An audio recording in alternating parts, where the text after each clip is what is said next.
দেখো এটা হচ্ছে মার্বেল লেক, কত সুন্দর আছে দেখো, খুব বড় আছে লেকটা।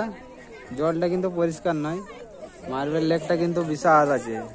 সেদিকটায় পুরা মেলা বসে আছে। ভয় লাগছে বুঝির, উপর থেকে যদি একটা পাথর পড়ে যায় না, শেষ, সব শেষ এখানে। আমরা এখন একবারে সামনের দিকে যাচ্ছি সবাই।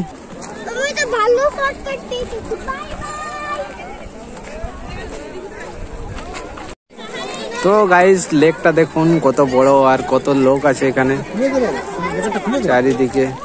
সেইখানে দেখো উপরে কত লোক আছে দেখো। আর আমরা একবারে সামনে চলে এসেছি, আমরা লেকের একবারে সামনে চলে আসছি, কিন্তু লেকের জলটা কিন্তু পরিষ্কার নয়, একটু কালো কালো ধরনের।